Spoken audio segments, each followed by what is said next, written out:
Radio Tehran, শুরু হচ্ছে বিশ্ব সংবাদ।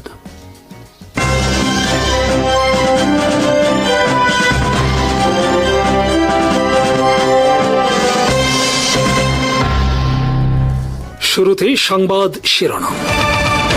যুক্তরাষ্ট্রের প্রেসিডেন্ট ডোনাল্ড ট্রাম্প দাবি করেছেন ইরানের সঙ্গে একটি সমঝোতা চুক্তি এখন খুবই সন্নিকটে।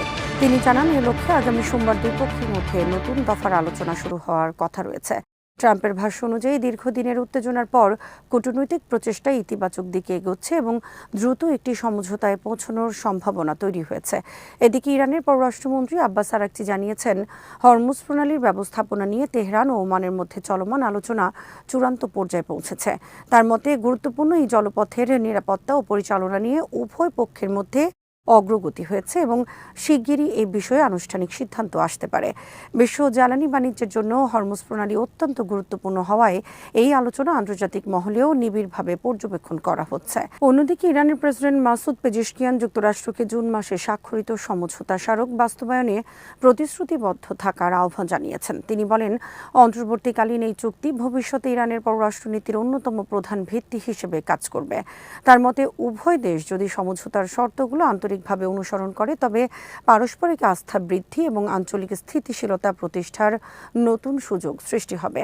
ট্রাম্পের আশাবাদী বক্তব্য, হরমুজ প্রণালী নিয়ে অগ্রসরমান আলোচনা এবং পেজেশকিয়ানের কূটনৈতিক বার্তা সব মিলিয়ে ইঙ্গিত দিচ্ছে যে সাম্প্রতিক উত্তেজনার পর যুক্তরাষ্ট্র ও ইরানের সম্পর্ক নতুন এক মোড়ের দিকে এগোতে পারে। তবে সম্ভাব্য চুক্তির চূড়ান্ত ফলাফল এবং এর বাস্তবায়ন নিয়ে এখনও আন্তর্জাতিক পর্যায়ে সতর্ক দৃষ্টি রাখা হচ্ছে। যুক্তরাষ্ট্র ইরানের মধ্যে সম্ভাব্য সমঝোতা নিয়ে জল্পনার মধ্যেই মধ্যপ্রাচ্য বিষয়ক বিশ্লেষক অ্যালান আইর বলেছেন, বর্তমান পরিস্থিতিতে সবচেয়ে বাস্তবসম্মত দৃশ্যপট হতে পারে হরমুজ প্রণালীতে স্বল্পমেয়াদী ইরানি প্রশাসনিক নিয়ন্ত্রণ প্রতিষ্ঠা। আল জাজিরাকে দেয়া এক সাক্ষাৎকারে মধ্যপ্রাচ্য ইনস্টিটিউটের এ বিশেষজ্ঞ বলেন, তিনি নিশ্চিত নন যে ওয়াশিংটন ও তেহরানের মধ্যে শেষ পর্যন্ত কোনো আনুষ্ঠানিক চুক্তি হবে। তবে যদি সমঝোতা হয় তাহলে ওমান ও উপসাগরীয় সহযোগিতা পরিষদের দেশগুলো হরমুজ প্রণালী দিয়ে জাহাজ চলাচলের জন্য একটি অত্যন্ত সামান্য সার্ভিস চার্জ বা প্রশাসনিক ফি আদায়ে সম্মত হতে পারে। এর বিনিময়ে সীমিত সময়ের জন্য প্রণালীর প্রশাসনিক তদারকিতে ইরানের ভূমিকা মেনে নেওয়া হতে পারে। আইডের মতে যুক্তরাষ্ট্রের প্রেসিডেন্ট ডোনাল্ড ট্রাম্প প্রশাসনের প্রধান লক্ষ্য হবে চলমান সংকট থেকে দ্রুত বেরিয়ে আসা। সে কারণে ওয়াশিংটন এমন একটি সমঝোতায় সম্মতি দিতে পারে যেখানে ট্রাম্প ঘোষণা করবেন যে ইরান পারমাণবিক অস্ত্র তৈরি করবে না বলে প্রতিশ্রুতি দিয়েছে এবং সেই ভিত্তিতে যুক্তরাষ্ট্র সংঘাত থেকে সরে আসবে। তিনি আরও বলেন, ট্রাম্প এরপর অন্য আন্তর্জাতিক ইস্যুতে মনোযোগ দিতে চাইবেন। এমন পরিস্থিতিতে হরমুজ প্রণালীতে ইরানের সীমিত প্রশাসনিক ভূমিকা মেনে নেয়াই হতে পারে সবচেয়ে বাস্তবসম্মত সমাধান। তবে আইর স্বীকার করেন, এই ধরনের ব্যবস্থা স্থায়ী সমাধান নয়, বরং এটি হবে উত্তেজনা কমানো এবং বাণিজ্যিক জাহাজ চলাচল স্বাভাবিক রাখার লক্ষ্যে একটি অন্তর্বর্তী বা স্বল্পমেয়াদী ব্যবস্থা। উল্লেখ্য, হরমুজ প্রণালী বিশ্বের অন্যতম গুরুত্বপূর্ণ জ্বালানি রোড। বৈশ্বিক সমুদ্রপথে পরিবাহিত উল্লেখযোগ্য পরিমাণ অপরিশোধিত তেল ও প্রাকৃতিক গ্যাস এই প্রণালী দিয়ে পরিবহন করা হয়। ফলে এখানকার নিরাপত্তা ও প্রশাসনিক নিয়ন্ত্রণ আন্তর্জাতিক জ্বালানি বাজার এবং আঞ্চলিক ভূরাজনীতির জন্য অত্যন্ত গুরুত্বপূর্ণ বলে বিবেচিত হয়।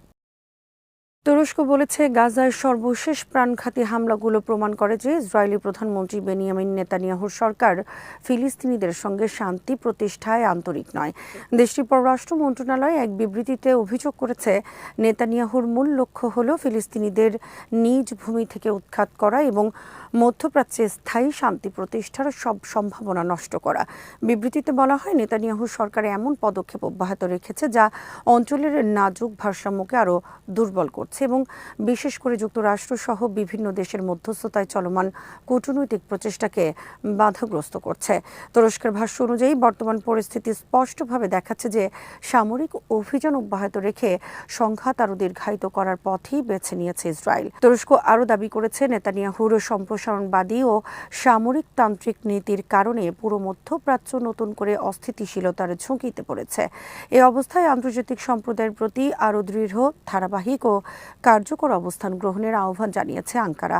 তাদের মতে সংঘাত বন্ধ এবং আঞ্চলিক স্থিতিশীলতা ফিরিয়ে আনতে আন্তর্জাতিক চাপ বাড়ানো এখন জরুরি। এদিকে যুক্তরাষ্ট্র গাজায় শান্তি ও নিরাপত্তা প্রতিষ্ঠার পথে একটি ঐতিহাসিক পদক্ষেপ হিসেবে নতুন একটি পরিকল্পনার ঘোষণা দিলেও একই দিনে গাজা ইসরায়েলি হামলা অব্যাহত থাকে।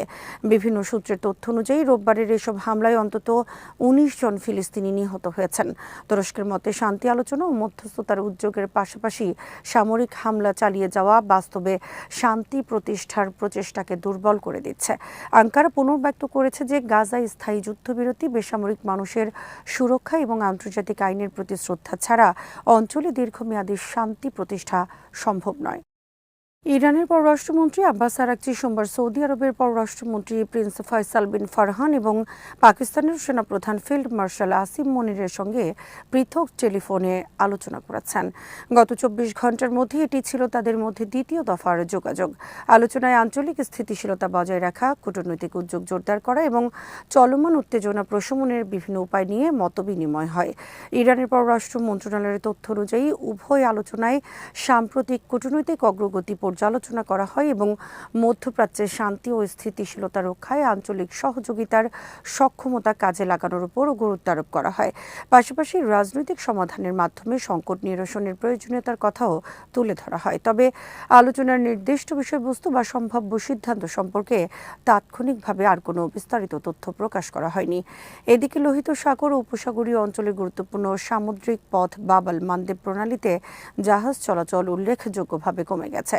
সামুদ্রিক ট্র্যাকিং প্রতিষ্ঠান কেপলারের তথ্য অনুযায়ী শুক্রবার যেখানে ২৮টি জাহাজ প্রণালীটি অতিক্রম করেছিল, শনিবার সেই সংখ্যা কমে দাঁড়ায় ২৭-এ এবং রোববার তা আরও নেমে আসে মাত্র ১৮টিতে।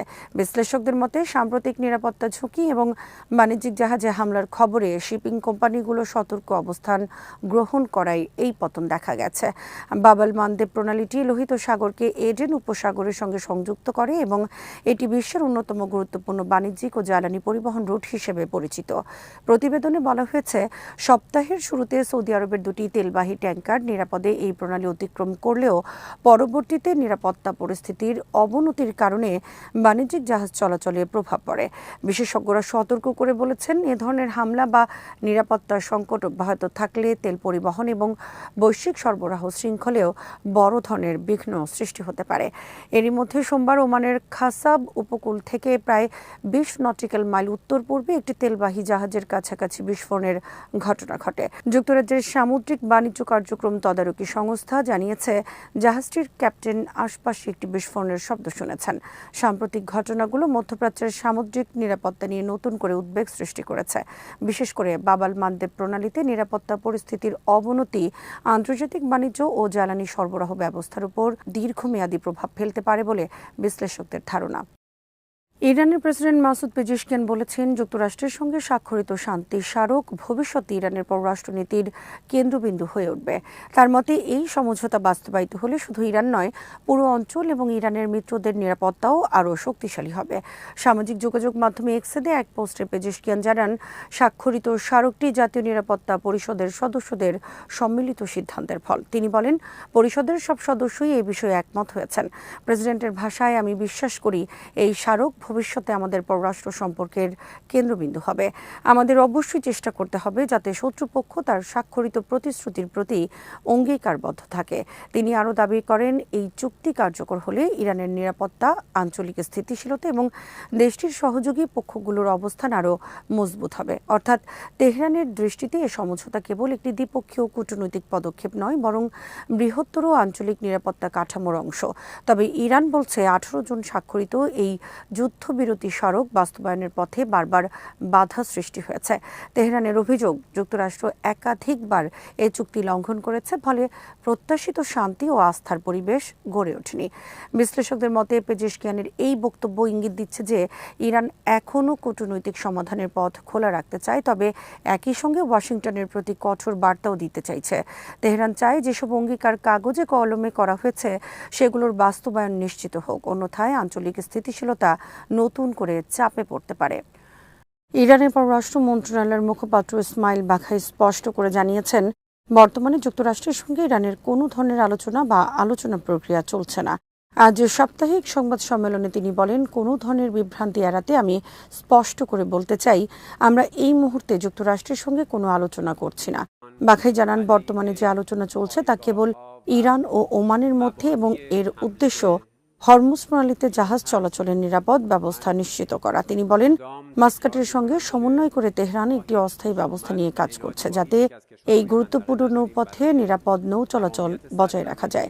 তিনি আরো বলেন, এই বিষয়টি শুধুমাত্র হরমুজ প্রণালীর উপকূলীয় দুই দেশ ইরান ও ওমানের মধ্যে সীমাবদ্ধ।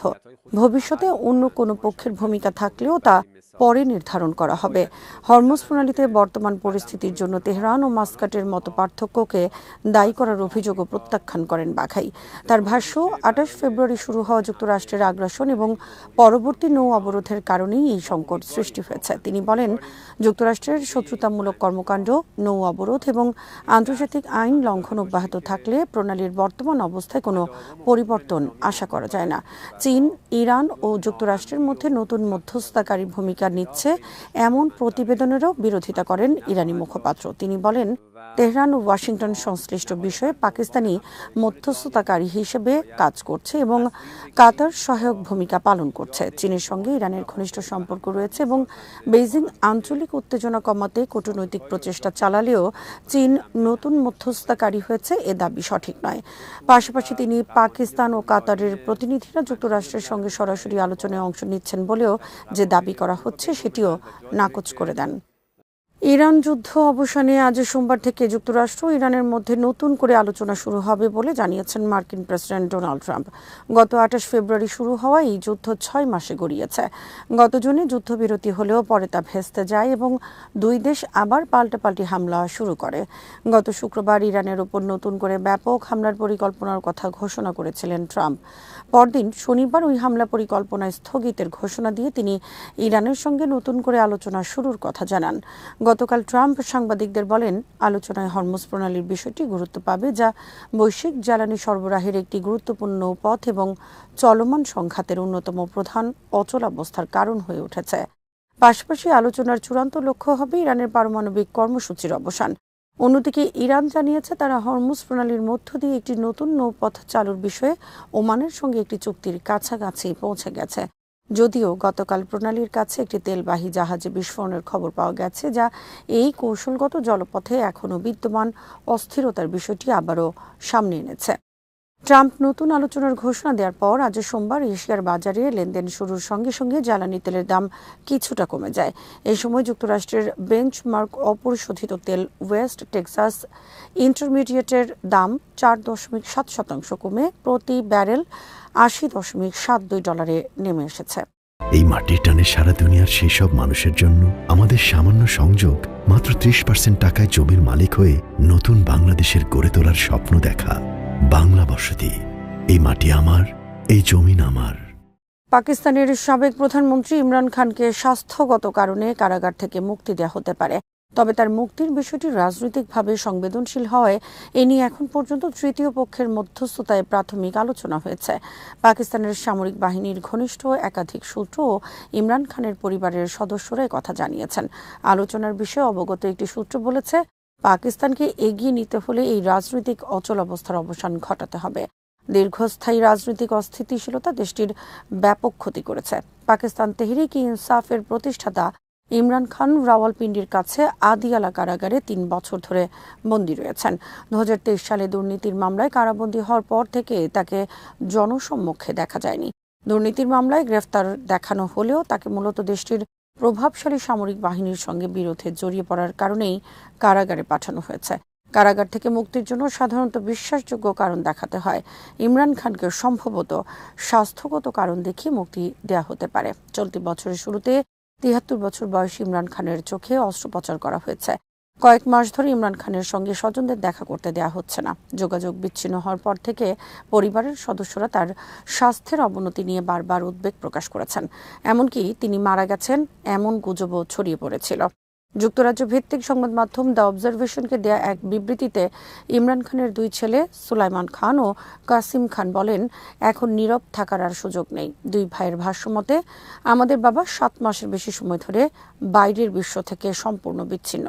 আমাদের আশঙ্কা, দীর্ঘদিনের কারাবাসের ফলে তার স্বাস্থ্যের অবনতি হয়েছে। তার সঙ্গে নিয়মিত ও স্বাধীনভাবে যোগাযোগ করার সুযোগ থেকেও আমাদের বঞ্চিত করা হয়েছে।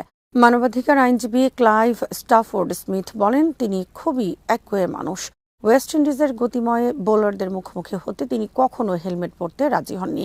এটাও তিনি মানবেন না। তবে আমি চাই তিনি যেন তা করেন। তিনি আমার ব্যক্তিগত বন্ধু। আমি চাই না তিনি কারাগারে একা একা মারা যান। ইয়েমেনের আনসারুল্লাহ রাজনৈতিক ব্যুরোর জ্যেষ্ঠ সদস্য হিজাম আল আসাদ দাবি করেছেন, ইরানের সামরিক সক্ষমতা ও শক্তিশালী প্রতিরোধ ক্ষমতার কারণেই মার্কিন প্রেসিডেন্ট ডোনাল্ড ট্রাম্প তার হুমকি থেকে সরে এসে কূটনীতির পথ বেছে নিতে বাধ্য হয়েছেন। তার ভাষ্য, যুক্তরাষ্ট্র বুঝতে পেরেছে যে ইরানের সঙ্গে সরাসরি সংঘাতে জড়ানোর মূল্য অত্যন্ত বেশি হতে পারে। সামাজিক যোগাযোগ মাধ্যম এক্সে দেয়া এক পোস্টে আল আসাদ বলেন, ট্রাম্প তথাকথিত শান্তির কথা বলতে বাধ্য হয়েছেন কারণ তিনি উপলব্ধি করেছেন যে সাম্প্রতিক সংঘাতে যুক্তরাষ্ট্রের সামরিক ঘাঁটিগুলো ক্ষতিগ্রস্ত হয়েছে এবং তাদের আকাশ প্রতিরক্ষা সক্ষমতাও দুর্বল হয়েছে। এমন পরিস্থিতিতে ইরান এখনও এমন সামরিক শক্তি ধরে রেখেছে যার মাধ্যমে ইসরায়েল, মধ্যপ্রাচ্য, যুক্তরাষ্ট্রের ঘাঁটি ও স্বার্থ এমনকি জ্বালানি অবকাঠামোর উপরও বড় ধরনের ক্ষতি করার সক্ষমতা রয়েছে। তিনি আরও বলেন, যখন সংঘাতের মূল্য বেড়ে যায় তখন হুমকির ভাষা শান্তির ভাষায় পরিণত হয়। তার মতে, ওয়াশিংটনের সামরিক চাপের কৌশলগত কার্যকর না হওয়ায় শেষ পর্যন্ত যুক্তরাষ্ট্রকে আলোচনার পথেই ফিরতে হয়েছে। এর আগে প্রেসিডেন্ট ট্রাম্প ঘোষণা দেন, পরিকল্পিত সামরিক হামলা স্থগিত করার পর সোমবার থেকে ইরানের সঙ্গে আলোচনা পুনরায় শুরু হবে। তবে তেহরান স্পষ্টভাবে জানিয়ে দিয়েছে তারা হামলা বাতিলের কোনো অনুরোধ করেনি এবং হরমুজ প্রণালী সম্পর্কেও তাদের অবস্থানে কোনো পরিবর্তন হয়নি। এদিকে সাম্প্রতিক দিনগুলোতে আঞ্চলিক কূটনৈতিক তৎপরতা জোরদার হয়েছে। ইরানের পররাষ্ট্রমন্ত্রী আব্বাস আরাগচি সৌদি আরব ও পাকিস্তানের ঊর্ধ্বতন কর্মকর্তাদের সঙ্গে আলোচনা করেছেন। এসব বৈঠকে আঞ্চলিক নিরাপত্তা, স্থিতিশীলতা এবং উত্তেজনা কমানোর বিষয় গুরুত্ব পেয়েছে। ইরানি কর্মকর্তাদের দাবি, যুক্তরাষ্ট্রের সামরিক চাপের নীতি ব্যর্থ হয়েছে এবং ইরানের প্রতিরোধ ও প্রতিরক্ষা সক্ষমতাই ওয়াশিংটনকে কূটনৈতিক সমাধানের পথে ফিরে আসতে বাধ্য করেছে। তবে এসব বক্তব্য সংশ্লিষ্ট পক্ষগুলোর নিজস্ব দাবি। এ বিষয়ে স্বাধীনভাবে যাচাই করা তথ্য প্রকাশিত হয়নি। হরমুজ প্রণালী কার্যত অচল হয়ে পড়ায় আন্তর্জাতিক জ্বালানি সরবরাহ ব্যবস্থা চাপে রয়েছে। একই সময়ে লোহিত সাগর ও বাব আল মানদেব প্রণালীতে হুথিদের হামলা এবং নৌ অবরোধের হুমকি বিশ্ব বাণিজ্যের আরেকটি গুরুত্বপূর্ণ রুটকে ঝুঁকির মুখে ফেলেছে। এমন পরিস্থিতিতে সৌদি আরব 13টি দেশকে নিয়ে একটি বহুজাতিক সামুদ্রিক প্রতিরক্ষা জোট গঠনের ঘোষণা দিয়েছে, যেখানে বাংলাদেশও সদস্য হিসেবে অন্তর্ভুক্ত হয়েছে। এই সিদ্ধান্ত বাংলাদেশের জন্য যেমন নতুন কৌশলগত সম্ভাবনা তৈরি করছে, তেমনি জটিল কূটনৈতিক ও নিরাপত্তাগত প্রশ্নও সামনে আনছে। আরও বিস্তারিত থাকছে ওয়াহিদ ফারুকীর প্রতিবেদনে।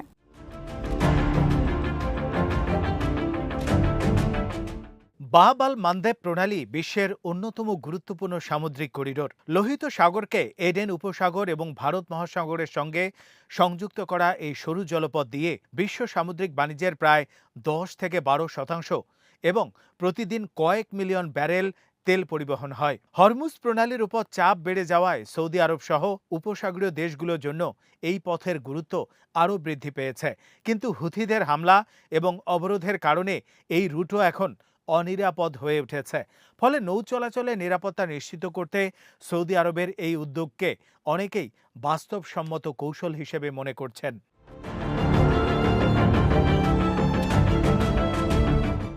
বাংলাদেশের জন্য এই জোটে যোগদানের পেছনে কয়েকটি গুরুত্বপূর্ণ বাস্তবতা রয়েছে। প্রথমত, সৌদি আরব বাংলাদেশের অন্যতম বৃহৎ শ্রমবাজার। 25 লাখেরও বেশি বাংলাদেশি সেখানে কর্মরত এবং প্রতি বছর বিপুল পরিমাণে বৈদেশিক মুদ্রা দেশে পাঠান। এই সম্পর্ক বাংলাদেশের অর্থনীতির জন্য অত্যন্ত গুরুত্বপূর্ণ। ফলে সৌদি আরবের কৌশলগত অনুরোধ উপেক্ষা করা সহজ নয়। দ্বিতীয়ত, নৌবাহিনীর সক্ষমতা বৃদ্ধির ক্ষেত্রেও এই জোট বাংলাদেশের জন্য একটি সুযোগ হতে পারে। যৌথ মহড়া, গোয়েন্দা তথ্য বিনিময়, সমুদ্র টহল, আধুনিক নৌযুদ্ধ কৌশল এবং সাবমেরিন বিরোধী অপারেশনের মতো বিষয়ে বাস্তব অভিজ্ঞতা অর্জনের সুযোগ তৈরি হবে। তুরস্ক, পাকিস্তান ও মিশরের মতো দেশের সঙ্গে সমন্বিতভাবে কাজ করলে বাংলাদেশের নৌ সক্ষমতা আরও শক্তিশালী হতে পারে।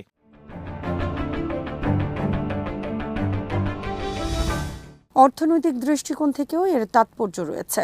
লোহিত সাগর নিরাপদ থাকলে বাংলাদেশের রপ্তানি পণ্য পরিবহন এবং জ্বালানি আমদানি উভয়ই সুবিধাজনক হবে।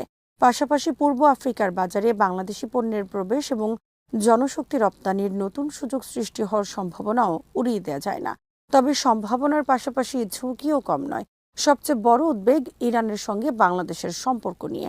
দীর্ঘদিন ধরেই বাংলাদেশ মধ্যপ্রাচ্যের প্রতিদ্বন্দ্বী শক্তিগুলোর মধ্যে ভারসাম্যপূর্ণ পররাষ্ট্রনীতি অনুসরণ করে এসেছে। কিন্তু সৌদি নেতৃত্বাধীন সামরিক জোটে অংশগ্রহণকে তেহরান কিভাবে মূল্যায়ন করবে সেটিও গুরুত্বপূর্ণ প্রশ্ন। যদিও সৌদি আরব বলছে এই জোট সম্পূর্ণ প্রতিরক্ষামূলক এবং কোনো রাষ্ট্রকে লক্ষ্য করে নয়, তবুও বাস্তব রাজনীতিতে প্রতিপক্ষের দৃষ্টিভঙ্গিই অনেক সময় বেশি প্রভাব ফেলে।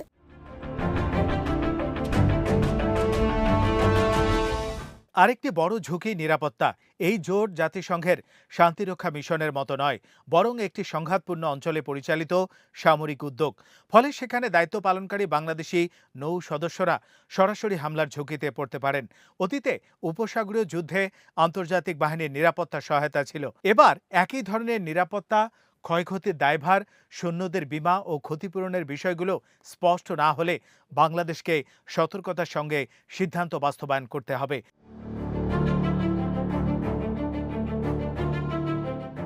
এছাড়া বাংলাদেশের নিরপেক্ষ পররাষ্ট্র নীতিও নতুন পরীক্ষার মুখে পড়তে পারে।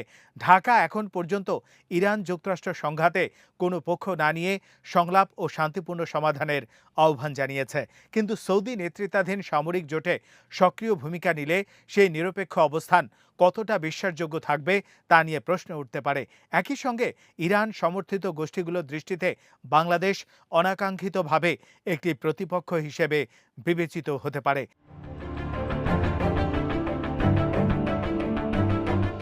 তাই বাংলাদেশের সামনে এখন সবচেয়ে গুরুত্বপূর্ণ বিষয় হলো কৌশলগত ভারসাম্য বজায় রাখা। যদি এই জোটে অংশগ্রহণের মূল উদ্দেশ্য কেবল আন্তর্জাতিক সমুদ্রপথের নিরাপত্তা নিশ্চিত করা হয়, তবে সেই বার্তা স্পষ্টভাবে ইরান সহ সংশ্লিষ্ট সব পক্ষের কাছে পৌঁছে দিতে হবে। একই সঙ্গে অংশগ্রহণের শর্ত, দায়িত্বের পরিধি, নিরাপত্তা নিশ্চয়তা এবং রাজনৈতিক সীমারেখা স্পষ্ট করাও জরুরি।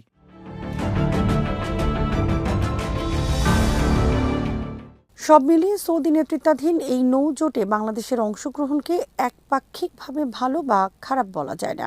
এটি যেমন অর্থনৈতিক ও সামরিক সক্ষমতা বৃদ্ধির সুযোগ এনে দিতে পারে, তেমনি ভুল কূটনৈতিক পদক্ষেপ ভবিষ্যতে নতুন সংকটও সৃষ্টি করতে পারে। বর্তমান অস্থির মধ্যপ্রাচ্যে বাংলাদেশের জন্য সবচেয়ে কার্যকর কৌশল হবে সমুদ্র নিরাপত্তায় দায়িত্বশীল ভূমিকা পালন করা, কিন্তু একই সঙ্গে সৌদি আরব ও ইরান উভয় দেশের সঙ্গে কূটনৈতিক যোগাযোগ ও আস্থার সম্পর্ক অটুট রাখা। এই সূক্ষ্ম ভারসাম্য রক্ষা করাই এখন বাংলাদেশের পররাষ্ট্রনীতির সবচেয়ে বড় পরীক্ষা। ইরানের বর্তমান বাস্তবতা বুঝতে হলে শুধু আন্তর্জাতিক কূটনীতি বা সামরিক উত্তেজনার দিকে তাকালেই হবে না।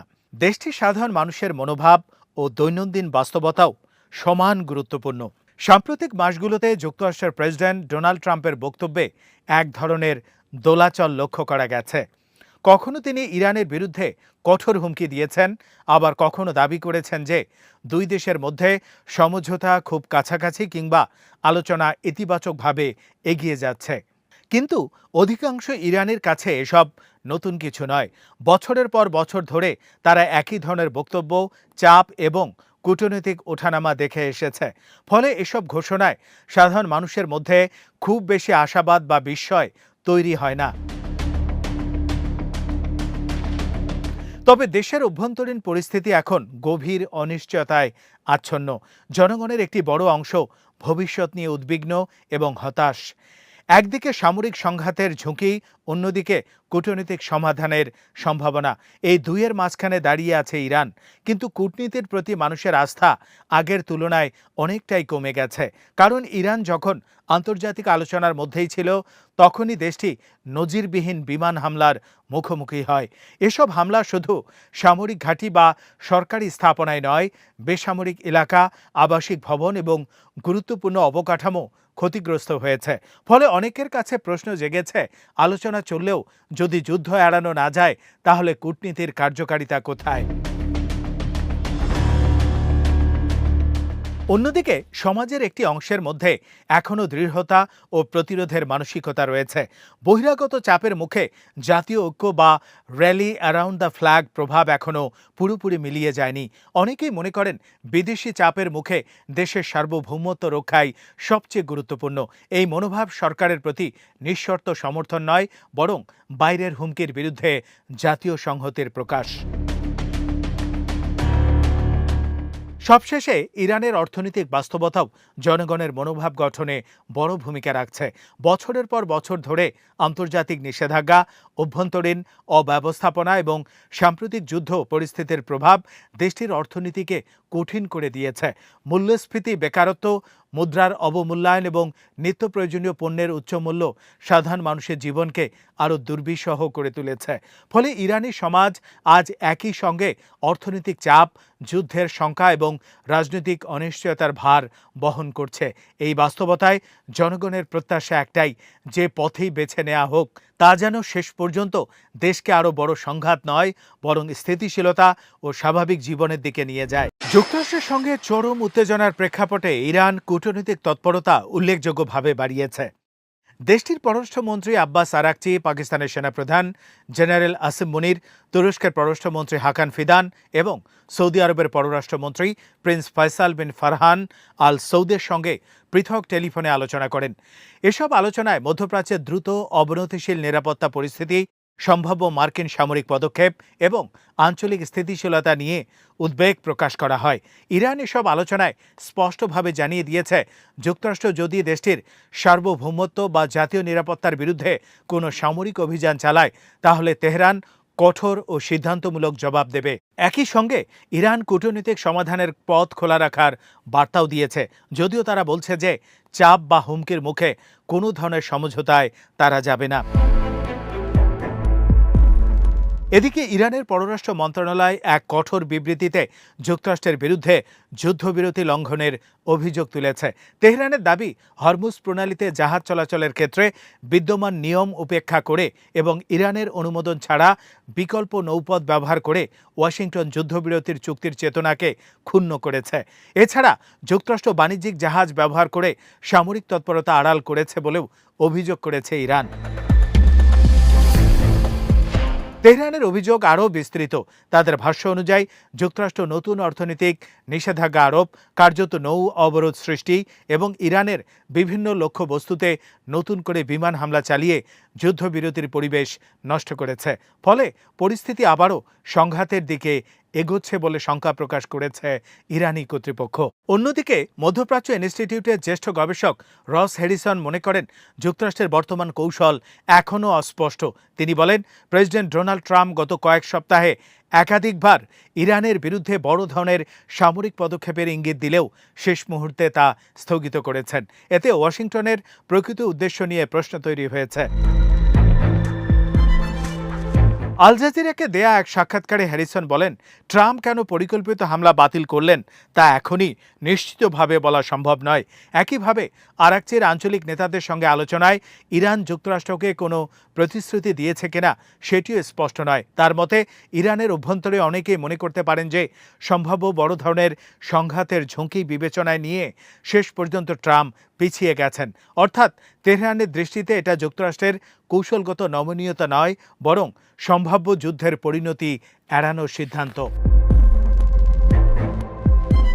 হ্যারিসন আরও বলেন, প্রকৃত উত্তেজনা প্রশমিত হয়েছে, এমন সিদ্ধান্তে পৌঁছানোর সময় এখনও আসেনি। তার মতে, হরমুজ প্রণালী পুনরায় স্বাভাবিকভাবে খুলে দেয়া এবং সেখানে জাহাজ চলাচল নিয়ে যুক্তরাষ্ট্র ও ইরানের মধ্যে একটি সুস্পষ্ট ও লিখিত সমঝোতা না হলে বর্তমান পরিস্থিতি দীর্ঘস্থায়ী হবে না। তিনি ব্যাখ্যা করেন, জুন মাসে স্বাক্ষরিত সমঝোতা স্মারকের অস্পষ্ট ভাষাই নতুন সংকটের অন্যতম কারণ। ইরান ওই চুক্তির একটি ধারাকে এমনভাবে ব্যাখ্যা করেছে যাতে হরমুজ প্রণালীতে জাহাজ চলাচল নিয়ন্ত্রণের দায়িত্ব তাদের উপর বর্তায়, কিন্তু যুক্তরাষ্ট্র ও ওমান বিকল্প রুট ব্যবহার করে সেই ব্যাখ্যাকে কার্যত অকার্যকর করার চেষ্টা করে, যার নতুন উত্তেজনার সূচনা ঘটায়। হ্যারিসনের মূল্যায়ন অনুযায়ী হরমুজ ইস্যুতে গ্রহণযোগ্য সমাধান না হলে বর্তমান পরিস্থিতি স্থায়ী শান্তির দিকে নয়, বরং সাময়িক বিরতির দিকেই ইঙ্গিত করে। তার ভাষায়, এখন যে ঘোষণা দেখা যাচ্ছে সেটি সংঘাতের সমাপ্তি নয়, বরং আরেকটি স্বল্পমেয়াদী বিরতি মাত্র। শ্রোতা বন্ধুরা, বিশ্ব সংবাদে এই ছিল আমাদের সর্বশেষ আয়োজন। সঙ্গে থাকার জন্য আপনাদের সবাইকে অসংখ্য ধন্যবাদ।